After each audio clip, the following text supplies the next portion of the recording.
Hello dear students, तो कैसे हैं आप सभी लोग। उम्मीद है आप सभी लोग बहुत अच्छे होंगे। मैं भी हूँ एकदम बिंदास।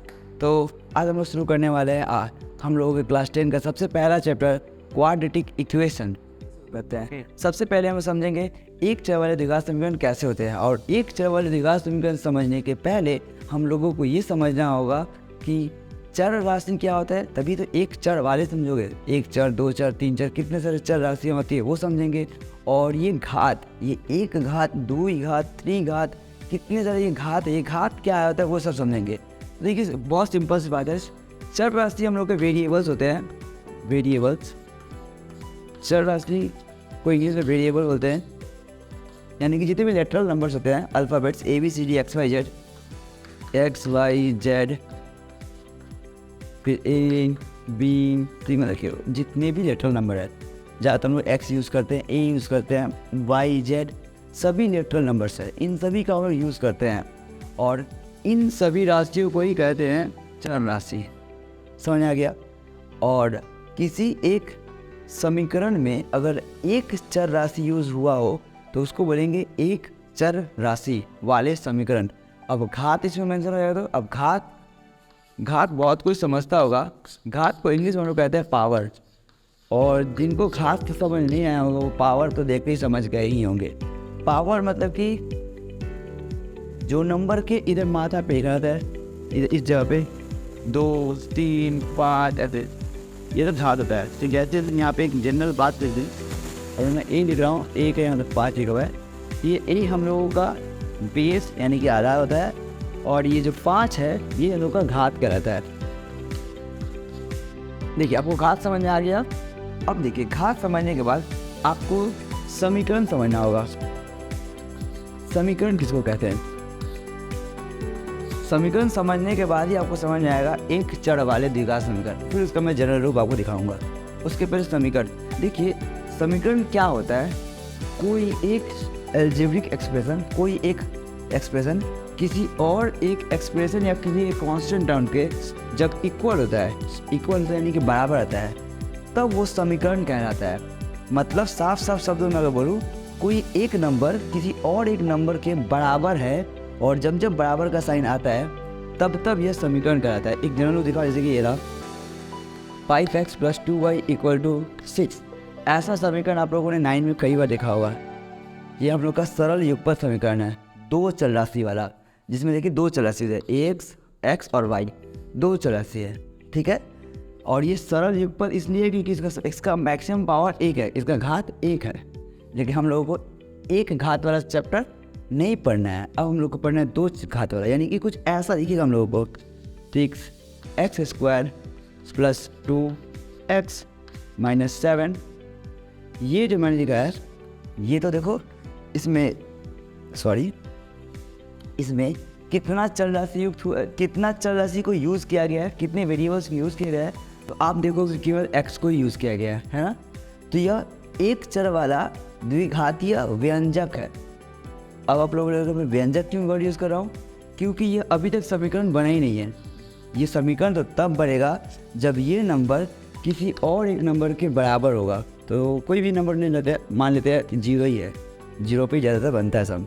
तो जब ये व्यंजक, एक चर वाला द्विघातीय व्यंजक किसी एक कांस्टेंट टर्म से या फिर किसी भी एक नंबर से जब बराबर हो गया, तो ये बने हम लोगों का ये बन गया हम लोगों का समीकरण। या क्या बन गया? समीकरण। इसको कहते हैं हम लोग एक चर वाले, इसमें चर कितना है? एक चर वाले द्विघात समीकरण। बातें समझ आ गई? इसमें देखिए चर कितना यूज होगा? एक घात, मैक्सिमम घात में वेरिएबल के ऊपर का घात, चर के ऊपर घात, मैक्सिमम घात 2 है इसलिए द्विघात, और इक्वल टू है इसलिए ये समीकरण। उम्मीद है आप लोगों को समझ में आया होगा कि एक चर और द्विघात समीकरण दिखता कैसा है। मैं इसका जनरल फॉर्म दिखाऊँ आपको। तो द्विघात समीकरण का जनरल फॉर्म कुछ इस तरीके का लिखा रहता है, आप लोग इसको नोट करके रखिएगा। देखिए ax² + bx + c = 0। देखिए इस रूप को पहचान लीजिए, ये हम लोगों का जनरल रूप है। ये हम लोग का क्या है? ये हम लोगों का जो है जनरल रूप है। जनरल रूप है किसका? द्विघात समीकरण का। जनरल रूप ऑफ आधा इंडिया देंगे द्विघात समीकरण का, ठीक। जिसमें जो ये ए है, बी है, सी है, सारे के सारा वास्तविक संख्या है। क्या है? वास्तविक संख्या, जहाँ a is not equal to 0 and c. देखिए मैंने आपको स्टार्ट बताया, ध्यान दीजिएगा। A x square plus b x plus c equal to 0, ये एक द्विघात समीकरण का जनरल रूप है। इस रूप में अगर कोई भी समीकरण आपको देखने को मिल जाए तो आप पकड़ खट से कह दीजिएगा कि ये जो इस समीकरण है, यह एक द्विघात समीकरण है। द्विघात समीकरण होने के लिए भी कुछ शर्तें हैं, जो क्या है? x का मैक्सिमम घात 2 होना चाहिए, ठीक। उसके बाद जो एक्स स्क्वायर वाला टर्म है, यानी कि जो द्विघात वाला टर्म है, उसका जो कोएफिशिएंट है, उसका जो गुणांक है, यानी कि यहाँ इस केस में a है, ये a जो है 0 के बराबर कभी नहीं होना चाहिए। अब मैं ऐसा क्यों कह रहा हूँ, उस बात पे थोड़ा सा गौर करिएगा। अगर मैं इसको बोलूँ a 0 के बराबर, अब बाई चांस हो गया, क्योंकि मैं बोला ए बी सी वास्तविक संख्या है, तो ए बी सी वास्तविक संख्या तो सब ही है, 0 भी एक वास्तविक संख्या है, लेकिन a 0 हो नहीं सकता। अगर a 0 हो गया तो 0 इंटू एक्स स्क्वायर तो 0 हो गया। ये जो जिसके वजह से यह जो समीकरण था, द्विघात समीकरण कहला रहा था, वह टर्म ही गायब हो जाएगा, वो पद गायब हो जाएगा यहाँ से। तो इसका एक्स स्क्वायर का यहाँ से अस्तित्व ही मिट जाएगा जब a 0 के बराबर हो जाएगा। इसी वजह से a हम लोगों का 0 के बराबर तो नहीं हो सकता। बाकी कुछ भी हो जाए, नेगेटिव हो, पॉजिटिव हो, फ्रैक्शन हो, डेसिमल हो, रूट हो, चलेगा, लेकिन 0 नहीं हो सकता। बात समझ में आ गया होगा कि a का क्यों 0 के बराबर नहीं हो सकता। और बाकी बीच से कुछ हो, यह सब टर्म किसी में होगा नहीं होगा फर्क नहीं पड़ता है। अगर इस रूप में लिखा हुआ है x का मैक्सिमम पावर 2 है, इक्वल टू है, लास्ट में 0 है, तो वो यह एक द्विघात समीकरण है। ये जनरल रूप है। और 2-4 रूप आपको दिखा दूँ। यहाँ देखिए ऐसे भी लिखा रहेगा आपको, x square minus 5x equal to 0। क्या ये एक द्विघात समीकरण है? बिल्कुल है। और देखिए roots 5 x square minus 6x plus 7 equal to 0, ये है, हाँ है। और देखिए 3x स्क्वायर इक्वल टू 0, क्या ये द्विघात समीकरण है? मैंने कहा द्विघात समीकरण होने के लिए x का मैक्सिमम पावर 2 होना चाहिए, जो कि है। तो ये भी द्विघात समीकरण है, ये भी एक समीकरण द्विघात समीकरण है। तो आप लोगों के मन में क्वेश्चन होगा, ये bx और c वाला टर्म कहाँ गया, ऐसे मन में क्वेश्चन आ रहा होगा। तो देखिए द्विघात समीकरण ये वाला कहला रहा था इस टर्म की वजह से। ये टर्म अगर है तो ये टर्म हो ना हो फर्क नहीं पड़ता है। अगर आपको फिर भी नहीं मेरे को देखना है वो टर्म, तो नीचे दिखा देता हूँ। यहाँ पे भी वो टर्म लिखा हुआ है लेकिन 0 के फॉर्म में। देखो 3x square plus 0x plus 0 equal to 0 लो, समझ आ गया क्या? ax square plus bx plus c equal to 0। अगर ये सही सलामत है तो वह एक द्विघात समीकरण है। उम्मीद है द्विघात समीकरण आप लोग पहचान लीजिएगा, कहीं पे भी लिखा हो। बहुत सारे भीड़ में बहुत सारे बहुपदीय व्यंजक का जो समीकरण दिया रहेगा, उसमें अगर कहीं भी द्विघात समीकरण छिपा होगा तो आप लोग वहाँ पे ढूंढ लीजिएगा। बस ध्यान दीजिएगा कि वह एक चर वाला है कि नहीं, उसका मैक्सिमम घात 2 है कि नहीं। अगर होगा तो बोल दीजिएगा कि वह समीकरण कैसा समीकरण है, एक चर वाला द्विघात समीकरण है। शर्त क्या? a 0 के बराबर नहीं होना चाहिए। क्लियर है? चलिए अब कुछ आगे का बुक का सम्स हम लोग करते हैं। आपके वेस्ट बंगाल बोर्ड का जो बुक है उसका कुछ सम्स देखते हैं हम। एक्सरसाइज 1.1 का पहला क्वेश्चन 1 का 1 नंबर क्या दिया हुआ है? X square minus 7x plus 2, x square minus 7x plus 2। मेरे ख्याल से इसको तो बताने की कोई जरूरत ही नहीं है। अब इस तरीके के बजाने इतनी सारी एग्जाम्पल को हम लोगों ने देखा। क्या है? ये x है और यहाँ भी x है। चर राशि कितना तो है? एक ही चर राशि यूज हुआ है। समीकरण बोल रहा हूँ, सॉरी, व्यंजक में जो वेरिएबल है चर राशि, उसका मैक्सिमम घात कितना है? 2 है, हाँ है, तो यह कैसा व्यंजक हुआ? यह एक जन वाले द्विघातीय व्यंजक हुआ। द्विघातीय व्यंजक है, बस पहचाने तो करना है। तो अगर आप इतना नहीं भी लिखेगा तो चलेगा। अब देखे पहचान गए कि यह एक द्विघातीय व्यंजक है तो लिख दो क्यों द्विघातीय व्यंजक है, नहीं है द्विघातीय व्यंजक नहीं है, बात खत्म। आपको जैसे कि मैं बता दूं, दूसरा नंबर सम 7x⁵ माइनस, देखिए दूसरा नंबर क्वेश्चन क्या दे रहा है, 7x⁵ minus x into x plus two, x into x plus two, that's it. बोला है कि अब ये बताइए कि द्विघातीय व्यंजक है कि नहीं। इसको मैं सॉल्व कर भी दूँ तो यहाँ पर देखिए ना, x का मैक्सिमम घात कितना है, मैक्सिमम पावर 5 है। अगर मैक्सिमम पावर 5 है तो द्विघातीय तो हुआ ही नहीं, पंचघातीय हो गया। यह व्यंजक पंचघातीय व्यंजक है।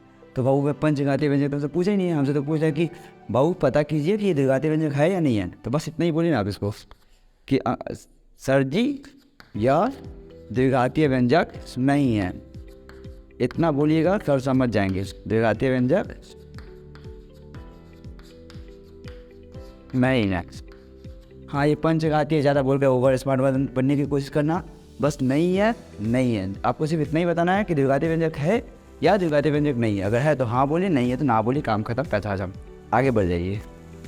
ठीक, तीसरा नंबर क्वेश्चन आपका होमवर्क रहेगा। ये आप लोग पता करके बताइएगा मेरे को कि ये द्विघातीय व्यंजक है कि नहीं। 2x into x plus 5, 2x into x plus 5 plus 1। Hints दे दूँ क्या? चलो दे देता हूँ। आप लोग क्या कीजिए, इसका इससे इंटू कीजिए, इसका इससे इंटू कीजिए और इंटू करके देखिए क्या यह व्यंजक द्विघातीय व्यंजक आ रहा है क्या। x का मैक्सिमम घात 2 हो रहा है, अगर हो रहा है तो ग्रेट, तो बोलिएगा हाँ है, और नहीं हो रहा है तो बोलिएगा नहीं है। ये आप लोगों का होमवर्क मिलेगा, खुद से कीजिए, ठीक है। और इसका 4 नंबर क्वेश्चन तो मैं क्या ही बोलूँ, ये तो बच्चा देख के बोल देगा कि ये द्विघातीय व्यंजक नहीं है, द्विघातीय व्यंजक नहीं है। क्यों? x का मैक्सिमम घात 1 है तो ये तो एक घातीय व्यंजक हो गया, तो सरल समीकरण हो गया, सरल व्यंजक हो गया। समझ में आया क्या? एक घातीय व्यंजक है क्योंकि x का मैक्सिमम पावर 1 है, तो बाबू ये तो सिंपल हो गया, या द्विघातीय व्यंजक नहीं है, सिंपल। तो 1 नंबर में तो बहुत ही आसान क्वेश्चन था। क्वेश्चन नंबर 2 में देखिए क्या दिया हुआ है। 2 में आपको बस यूँ ही यहाँ पे पढ़ दे रहा हूँ, आप समझ जाओगे, इसमें मेरे को लिखना भी नहीं है। देखिए क्या दिया है,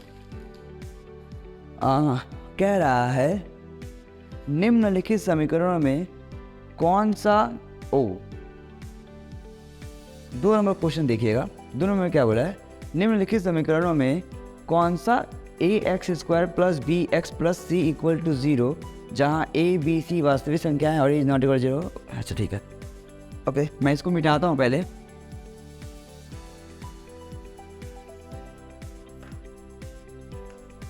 दो नंबर में क्वेश्चन आपको पूरा पढ़ा है, आपके बुक आपके पास है, पढ़ के देखिएगा। मैं आपको यहाँ पे क्वेश्चन शॉर्ट में लिख रहा हूँ। देखिए क्या बोला है क्वेश्चन, बोला है कि ax² plus bx plus c equal to 0 जहाँ a b c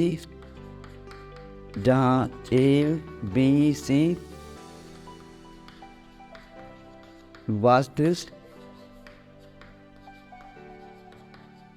संख्याएं हैं। ओके, और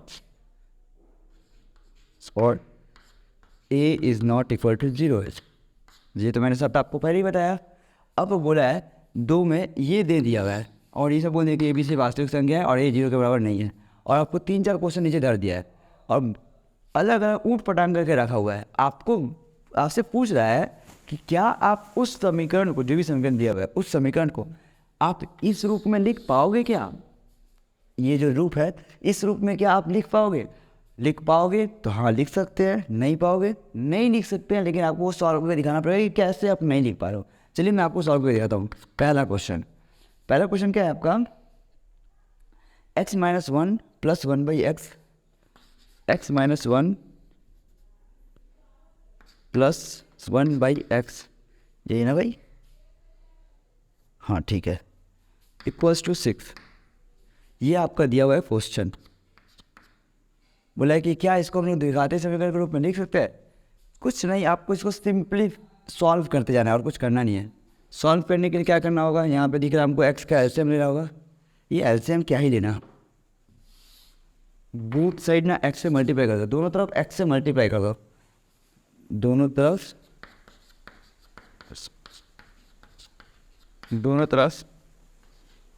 x से गुणा, सॉरी देखो सर क्या हो रहा है गुणा करने पर, ये हो जाएगा हमारा x² माइनस ये हम लोगों का हो जाएगा x प्लस ये x इंटू होता है x कट जाएगा तो ये बन जाएगा हम लोगों का 1 और ये हो जाएगा हम लोगों का 6x। बस अब सबको इधर लेकर आ जाओ, तो ये हो गया x² माइनस x, ये प्लस 6x है, इधर आएगा तो क्या हो जाएगा minus 6x plus 1 equals to 0। ये x दोनों का टर्म साइन देखिए लाइक साइन है, मतलब कि सेम साइन है, तो हम लोग क्या करेंगे ऐड करते हैं सेम साइन पे, तो ये -x और -6x ऐड होकर बन गया आपका माइनस का 7x प्लस 1 इक्वल्स टू 0। ये क्या देख पा रहा हूँ मैं, इस समीकरण को जो कुछ ऐसा दिख रहा था थोड़ी देर पहले, इसको सॉल्व करने पर तो ऐसा दिखने लगा। और ये जो रूप है, ये रूप बहुत हद तक बोलना क्या गलत होगा, ये पूरा ही इसके जैसे मिलता जुलता है। इस रूप में ही ना ये रूप आ गया हम लोग का, तो इसका मतलब ये है कि इस समीकरण को हम लोग ऐसे लिख सकते हैं और यह समीकरण हमारा एक द्विघात समीकरण है। हमको यही जांच करना है ना, लिखा जा सकता है उन्हें हम लिखें, जो लिखा जा सकता है बोला लिखो, तो देखिए हम लोग ये लिख दिए, इसको लिखा जा सकता है। और सिंपली 2 नंबर 3 नंबर 4 नंबर सवाल जो भी है आपका, यहाँ पे 4 नंबर तक का सवाल दिया है, सब में ऐसे ही आपको चेक करना है। क्वेश्चन उतारिए, सॉल्व कीजिए, एक बार के लिए खुद से अटैम्प्ट कीजिए, क्या आप इसको ऐसे सॉल्व कर पा रहे हैं, और उसको जो भी समीकरण आपको दिया हुआ है यहाँ पे, उसको क्या सॉल्व करके इस रूप में लिख पा रहे हैं, तो बस हो गया काम, आप बन गए जीनियस, सॉल्व कर पाइएगा। देखिए मैं आपको 2 नंबर, इसका भी 2 नंबर भी देखता हूँ, इसका 2 नंबर सम मैं यहाँ सॉल्व कर देता हूँ। देखिए 2 नंबर सम क्या है इसका, x plus 3/x equal to x², x plus 3/x equals to x²। पूछ रहा है इसको क्या इस रूप में लिखा जा सकता है। मैं बोलूँगा एक बारी के लिए वीडियो पॉज कीजिए और खुद से ट्राई कीजिए, क्या आप इसको इस रूप में लिख पा रहे हैं क्या, और अगर ना हो पाए तो फिर मेरा सॉल्यूशन देखिए। ठीक, मेरे को उम्मीद है आप लोगों ने ट्राई किया होगा। ठीक, जिनका नहीं बना वो देख ले, यहाँ पे अच्छे से सॉल्व करना है। सेम प्रोसेस अपनाया जाए। इस x को कैंसिल करने के लिए मेरे को दिख रहा है दोनों तरफ x इंटू कर देंगे, ठीक है, तो वही करें, दोनों तरफ x से गुना करने पर सिंपली सॉल्व किया हूँ, तो इसको जब x से x का इंटू होगा तो ये बन जाएगा x² प्लस, इसमें जब x से इंटू होगा तो ये x और x कट जाएगा, यहाँ पे सोचिए x आएगा, ये x कट जाएगा तो केवल 3 आ जाएगा, इक्वल टू इधर जब x से इंटू होगा तो ये हो जाएगा x³। अब अगर मैं इसको इधर लाऊं या ना लाऊं क्या ही फ़र्क पड़ेगा, मेरे को दिख गया x का आ गया घात कितना 3, x का मैक्सिमम घात आ गया 3। तो बाबू इसको चाहे कुछ भी कर लो, इस समीकरण को इस रूप में नहीं लिखा जा सकता। समझ में आया बात? तो यही भी छोड़ दूंगा मैं, या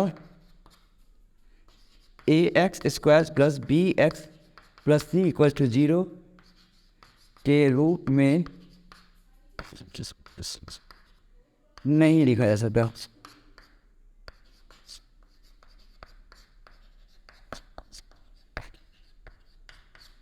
सिंपल इतना ही लिखना भैया, अपना भाषा में लिखना है, जितना अपने भाषा में लिखोगे उतना अच्छे से समझ में आएगा बातें। ठीक, और चलिए देखिए क्वेश्चन नंबर 3। इसके बाद 3 नंबर तो साफ साफ दिख जा रहा है, बोला है x² minus 6 root x plus 2 equal to 0। कहाँ से भाई, रूट x का मतलब आई थिंक आप लोगों को पता है ना, रूट भी एक तरह का पावन है। देखो यहाँ पे मैं देखो 3 नंबर सॉल्व करने की भी जरूरत नहीं है, 3 नंबर तो ऐसे ही दिख रहा है कि नहीं है। क्या दिया हुआ है x² माइनस 6 रूट x, क्या दिया फिर +2 = 0। ये तो वो यहीं पे, इसको तो और क्या ही सॉल्व करेगा, कुछ भी नहीं, बस इसको देख के बोलेंगे कि नहीं लिख सकते हैं। क्यों? x के ऊपर यहाँ पे रूट आ गया, यहाँ देखो बाबू x के ऊपर कोई रूट नहीं है, ठीक ना। bx, यहाँ पे x के ऊपर कोई रूट नहीं है, मतलब कि x के पावर में 1 है। और आपको पता होगा रूट भी एक तरह का पावर है। रूट का मतलब होता है पावर में 1/2 होना, x का पावर में 1/2 होना, और x का पावर में 1/2 आ जाना और x के पावर में 1 का आना, तो दोनों तो डिफरेंट थिंग है, दोनों अलग अलग चीज़ें हैं, तो दोनों को मिला नहीं सकते हैं हम लोग। इसी वजह से हम लोग बोलेंगे कि यस एक मतलब सिंपल ये लिखना है, इसको ax² + bx + c = 0 के रूप में नहीं लिखा जा सकता। यहाँ पर यही लाइन जैसा लिखोगे काम ख़त्म, और कुछ करना ही नहीं इसमें, ठीक। बोला है ये जो आपको समीकरण आपके सामने दिखाई दे रहा है, ये समीकरण चर मतलब जो x है वो x के कौन से ऐसे घात के लिए इसको द्विघात समीकरण के रूप में लिखा जा सकता है। अब ध्यान से समझिएगा, द्विघात समीकरण का रूप मतलब कि हम लोग को ये रूप में लिखना है, ax² + bx + c = 0। हमको इस रूप में इस समीकरण को लिखना है, और हमको दिया हुआ है x⁻⁶³ 2। तो हम चर का ऐसा कौन सा घात कर दे जिससे ये द्विघात समीकरण के रूप में आ जाए। तो वो बहुत ही सिंपल है, देखो यहाँ पे मैं x⁻⁶ को क्या लिख सकता हूँ, x³ का होल स्क्वायर। अब देखिए जरा सा, -x³ - 2 = 0। जिनको यहाँ पर दिख गया ग्रेट, x का घात 3 होगा, x के तीसरे घात के लिए, x या बोलिए या फिर चर के तीसरे घात के लिए इस समीकरण को द्विघात समीकरण के रूप में लिखा जा सकता है। और जिनको यहाँ पे नहीं लिखा वो एक लाइन और कर ले, x³ आपको तो आ गया, तो अब x³ को a की तरह सोच लीजिए, सोचिए कि वो a है, ठीक है, ऐसा मान लीजिए। मानने के बाद क्या होगा, अब पुट कर दीजिए, रिप्लेस कर दीजिए, जहाँ जहाँ x³ है वहाँ a, एक बारी के लिए रिप्लेस करके देखिए क्या आपको दिखेगा। ये x³ को यहाँ पे a पे स्क्वायर माइनस x³ यानी कि क्या a - 2 = 0। अब आप इसको देखिए और बताइए क्या ये एक द्विघात समीकरण है। आप बोलिएगा जी हाँ बिल्कुल है, a² - a - 2 = 0, यह एक द्विघात समीकरण है। और ये किसके वजह से हो रहा है, a की वजह से हो रहा है, और a क्या है, x³ है। x के कौन से घात के लिए द्विघात समीकरण बन पा रहा है, x के तीसरे घात के लिए।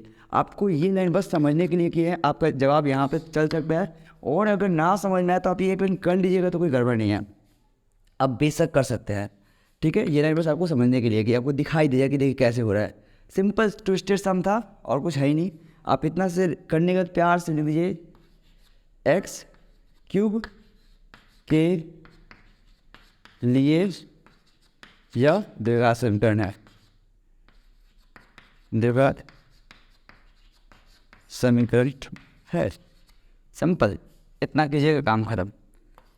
अब देखते हैं नेक्स्ट क्वेश्चन, आपका क्वेश्चन नंबर 4 में क्या है, a - 2x² + 3x + 5 = 0। 4 number question में यहाँ नोट करने जा रहा हूँ, ध्यान दीजिएगा, a - 2x² + 3x + 5 = 0। अब इस क्वेश्चन में आपसे क्या पूछा था बताऊँ क्या, देखिए सॉरी, क्वेश्चन में आपसे पूछ रहा है a - 2x² + 3x + 5 = 0 के, सॉरी क्या हो गया भाई, जा क्वेश्चन ही मिसप्रिंट है। इस क्वेश्चन में पूछ रहा है आपसे a के किस मान के लिए यह द्विघात समीकरण नहीं होगा। बोला है कि इस समीकरण में a का मान ऐसा, a के किस मान के लिए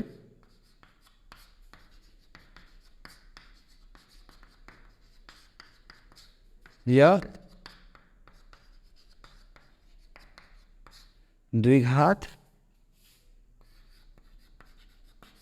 समीकरण नहीं होगा।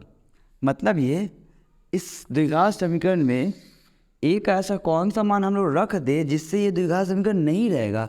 द्विघात समीकरण नहीं होगा, मतलब द्विघात समीकरण नहीं होगा, इसका मतलब ये है कि उसमें जो ये एक्स स्क्वायर जिसकी वजह से द्विघात समीकरण बन रहा था, मैंने थोड़ी देर पहले बताया था, इसी की वजह से यह द्विघात समीकरण बन रहा है, यह टर्म पूरा गायब हो जाए, ये टर्म गायब हो जाएगा, द्विघात समीकरण नहीं रहेगा। अब थोड़ा सा अपने दिमाग पे जोर लगाइए और सोच के बताइए कि क्या ऐसा हो, एक हमारे ऐसा क्या रख दे जिससे ये एक्स स्क्वायर टर्म गायब हो जाए। एक्स स्क्वायर टर्म तो एक ही साथ पे गायब हो सकता है जब यहाँ पे जीरो आए, ये वाला टर्म जीरो आ जाए, यानी कि मैंने देखिए बताया था एक्स स्क्वायर का गुणांक, मैंने जो समीकरण यहाँ पे जब बताया था मैंने आप लोगों को ऐसा लगा, तो इसमें मैंने एक शब्द बताया था कि ए जीरो के बराबर नहीं होना चाहिए, ए जीरो के बराबर नहीं होना चाहिए, इसलिए बोला था ताकि ये द्विघात समीकरण रहे। अब जब क्वेश्चन ही हमसे पूछ रहा है कि ऐसा क्या करे जिससे द्विघात समीकरण ना हो, तो वो ए को जीरो के बराबर दिखा दो, सिंपल है।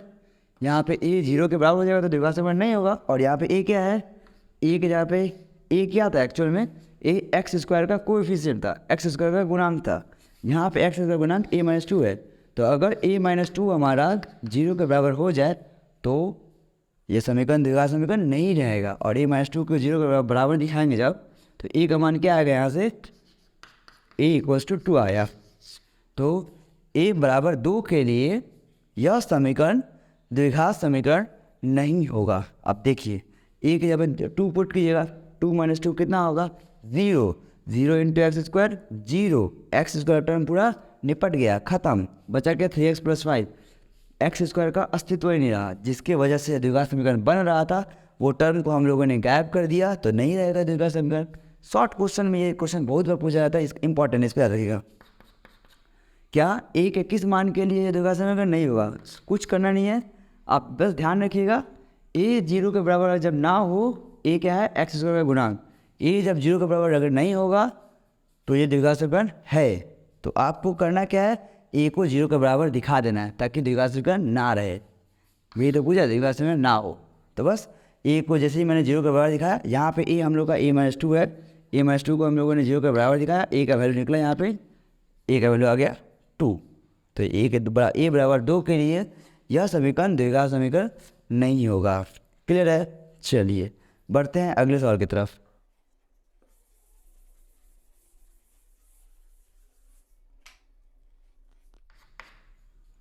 फोर का 2, देखिए क्या दिया हुआ है, x by 4 minus x equal to x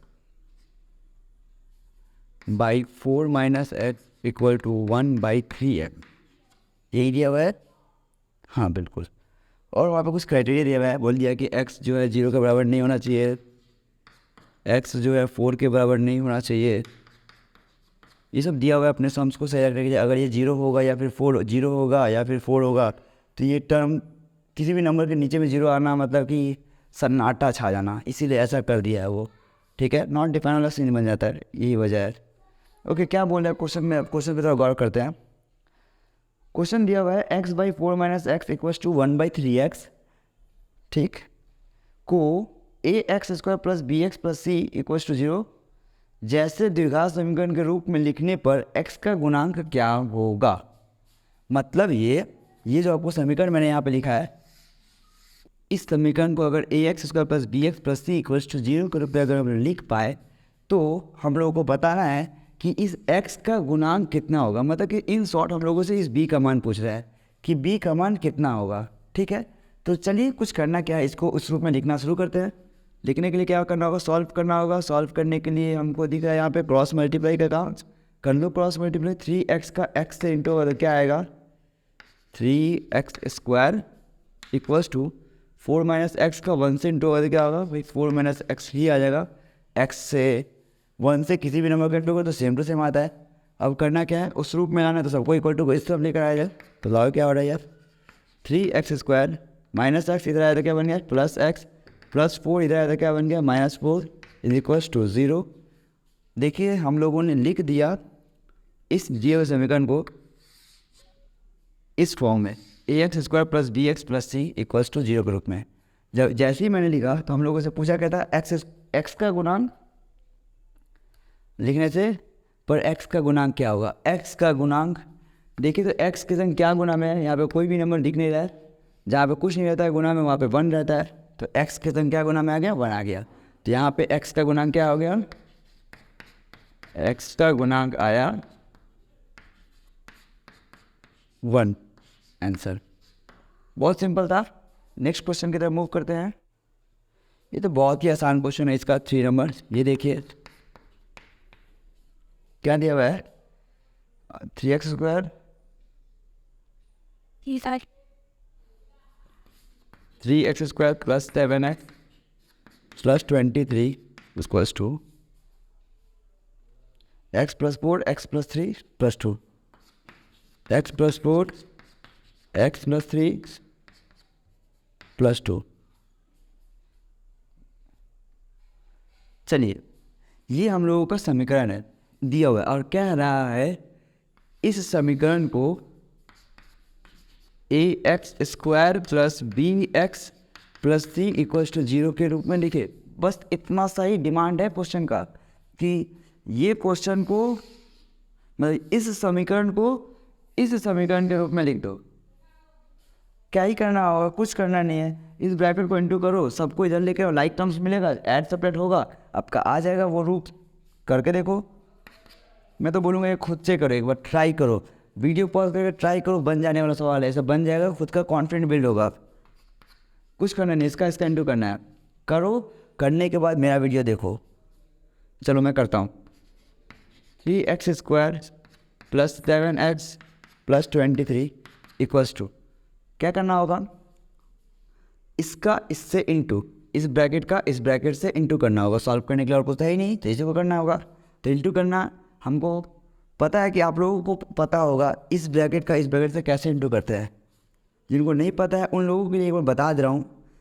इस x का इंटू इस पूरे से होगा, इससे भी होगा और इससे भी होगा, फिर इस 4 का इंटू इससे भी होगा और इससे भी होगा।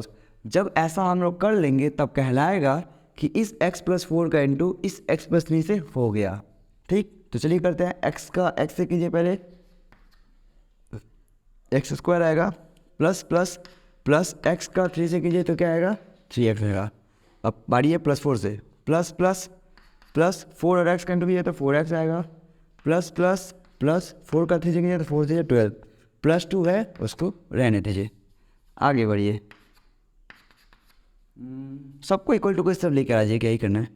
तो ये हो गया 3x square plus 7x plus 23, ये पहले से था, यह सब इधर आया था, ये एक्स स्क्वायर इधर आया तो क्या बन गया, माइनस एक्स स्क्वायर। ध्यान दीजिएगा ये हम लोग का 7x लिखा हुआ है, 3x plus 4x plus 7x plus 7x इधर आया तो क्या हो गया, माइनस 7x। ठीक, ये हो गया प्लस 14, इधर आया तो क्या हो गया, माइनस 14, ये प्लस 14 है, तो इधर आया तो माइनस 14 आ गया, और इक्वल टू को सब क्या बच गया, 0। ये क्या देख रहा हूँ, 7x तो कट गया, plus 7x minus 7x cut गया, बचा क्या 3x square minus x square. तो 3x, अच्छा माइनस कर ही दो, क्या आ रहा है, कितना आ रहा है, 3x स्क्वायर से एक एक्स स्क्वायर घट गया, कितना बच गया 2x स्क्वायर प्लस 23 माइनस 14, कितना हो जा रहा है 14, 6 3 9 प्लस 9 इक्वल्स टू 0। समीकरण तो बन गया, लेकिन ये समीकरण बोला इस रूप में लिखने को, तो ठीक है लिख दो, क्या दिक्कत है। Therefore 2x square plus ax square हो गया प्लस bx है, तो b और हम लोग का देखो कट ही गया पूरा, तो क्या करें 0x प्लस 9 इक्वल्स टू 0 हो गया। This is our required answer, ये हमारा आंसर है। ax square plus bx plus c के फॉर्म में हम लोगों ने इसको लिख दिया, कहानी ख़त्म। समझ में आया क्या, बहुत ही आसान क्वेश्चन था। ओके देखते हैं नेक्स्ट क्वेश्चन, इसका आखिरी क्वेश्चन है ये।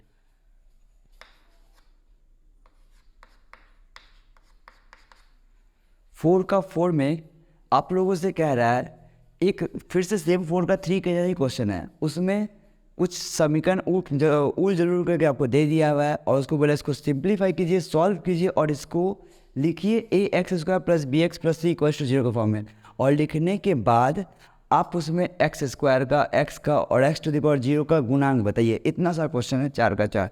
चलिए मैं आपके लिए क्वेश्चन लिखता हूँ, क्या दिया हुआ है देखिए, क्या बोला है, यह समीकरण आपको दिया हुआ है और उसके बाद बोले इस समीकरण को सेम आपका पुराना कहानी ax² plus bx plus 3 equals to 0 के रूप में लिखिए, इस फॉर्म में लिखिए इसको। और लिखने के बाद आपसे पूछ रहा है x² का, x का और x⁻0 का गुणांक कितना होगा, गुणांक क्या होगा आपसे पूछ रहा है। सिंपल क्वेश्चन है। देखिए आपको क्या करना है, इसको सॉल्व करना है, जो सॉल्व होगा और होने के बाद कुछ एक रूप आएगा ये वाला, ठीक है। और इस रूप में जैसे ही आप इसको कन्वर्ट कर लीजिएगा आपका आंसर आपके कॉपी में होगा। गुणांक लिखना तो आपको पता ही है, गुणांक क्या होता है पता है ना, नहीं पता तो बता देता हूँ। वह अंक जो गुना में रहे गुणांक कहलाता है। जैसे मैं अगर इस फॉर्म की बात करूँ तो इस फॉर्म में x² का गुणांक क्या है, तो आप देखिए x² के संग क्या गुना में है, x² के संग a गुना में है, तो x² का गुणांक a है। x का गुणांक क्या है, x का गुणांक b है। x⁻0 का गुणांक क्या है, यहाँ पे तो x⁻0 है ही नहीं। क्लास 9 में एक चैप्टर आप लोगों को कराया गया था लॉ ऑफ इंडिसेस, उसमें आपको बताया गया था कि कोई भी नंबर का पावर अगर 0 हो तो उसका वैल्यू 1 होता है। देखिए 1 कहाँ पे गुना में लिखा जा सकता है, तो वो ये जगह है, c जो है कांस्टेंट टर्म, इसके यहाँ पे कुछ नहीं तो गुना में 1 है, और 1 है मतलब कि x का पावर 0 है और x का पावर 0 है, यानी कि ये है x⁻0 का गुणांक c। क्लियर है क्या? तो ये छोटा सा बात था, प्रॉपर्टी जिनको ना पता हो पता कर ले, जिनको पता है तो वेरी गुड, छोटी सी बात है। तो x⁻0 का गुणांक c है, x का गुणांक b है, x² का गुणांक a है। तो हम लोगों को अल्टीमेटली a, b और c का वैल्यू ही पता करना है। तो पता करने के लिए चलिए पहले पहला काम है, इसको तो इस रूप में लिख तो दे, फिर तो यूँ पता चल जाएगा। चलिए करते हैं, क्या किया जाए, ये तो क्यूब आ गया, ठीक है करते सॉल्व, देखो क्या हो रहा है। इफ इसको ये a प्लस बी का होल क्यूब का फॉर्मूला में तो देता है, a प्लस बी का होल क्यूब का फॉर्मूला याद है ना, अगर याद नहीं है तो याद कर लीजिए। होता है a³ plus 3a² plus 3ab² plus b³। ये तो मैंने इसको a प्लस बी होल के तोड़ दिया, और यहाँ पे तो x का केवल गुना ही होगा, x का x² से भी गुना होगा, x का 1 से भी गुना होगा, x का x² से गुना हुआ तो x³ आ गया, और फिर x का 1 से इंटू हुआ तो x प्लस x1 से x आ गया। सबको इक्वल टू का इस्तेमाल लेकर आते हैं और थोड़ा सिम्प्लीफाई कर लेते हैं। तो ये हम लोगों का x³ है, प्लस x³ इधर आया तो क्या हो गया माइनस x³, और ये कितना बना है 3 × 6 x², और ठीक है यार और कुछ तो है नहीं x² का टर्म, ठीक। तो ये 3 है, ये कितना बना 2 का स्क्वायर 4, 4 3 × 12x, ठीक है। और ये प्लस x है तो क्या हो गया माइनस x, फिर 2 का क्यूब कितना हो गया भाई प्लस 8 इक्वल्स टू 0। देख लीजिए थोड़ा ध्यान से, मैंने इस x³ को इधर लाया और यहाँ पे लिखे, यहाँ से ला करके यहाँ लिखा, उस प्लस x को यहाँ से ला करके यहाँ लिखा, और ये सॉल्व होकर के ये आया 2 का स्क्वायर बना 4, 4 3 × 12, 12 और x इनवर्स 12x आया। Any doubt? I hope and believe doubt नहीं होगा, बस ठीक है। अब उसको बस सिंप्लीफाई तो करना और क्या करना है, देखिए जरा सा, plus x³ minus x³ cut गया, आया क्या यहाँ पे 6x², 12x से 1x माइनस हो गया था, आएगा आपका प्लस 11x, फिर ये प्लस 8 इज इक्वल्स टू 0। हम लोगों ने इस दिए हुए समीकरण को इस समीकरण के रूप में लिख लिया, ठीक है। तो बस अब क्या करना है, तो गुणांक बताना है, तो इसलिए बताओ रहा हूँ, इसलिए x² का गुणांक, अब आप लोग भी बताइए क्या होगा, x² का गुणांक कितना है 6, x का गुणांक कितना आएगा, x के संग क्या गुना में है 11, और x⁻0 का गुणांक कितना आएगा, x⁻0 इस जगह पे होगा, मैंने आपको बताया अभी x⁻0 यहाँ पे है, क्योंकि यहाँ पे किसी इंटू में 1 है, 1 यानी कि x⁻0, उसका गुणांक कितना होगा 8, ये 8, और ये हम लोगों का आंसर है। समझ में आ गया बात, कहानी ख़त्म हुआ यहाँ पे, आज का सिलसिला यहाँ पे ख़त्म होता है। नेक्स्ट क्लास में हम लोग शुरू करेंगे इसका बेहतरीन मतलब कि मैं बता दूँ, क्वाड्रेटिक इक्वेशन का आप उसको रूट बोल सकते हो, जड़ बोल सकते हो, मेन वही है। ये सब तो बस बच्चों का काम था, जो कि बहुत ही आप लोग आसानी से समझ गए, आप लोग कर भी दोगे, मुझे उम्मीद है। ठीक है ना। मेन सम आप लोग का क्वेश्चन नंबर 5 से शुरू होगा, जो मैं आपको नेक्स्ट वीडियो में बताने वाला हूँ। ठीक, तब तक के लिए बाय, टेक केयर, और जितना हो सके घर पे पढ़ते रहिए और सम्स बनाते रहिए। Bye bye.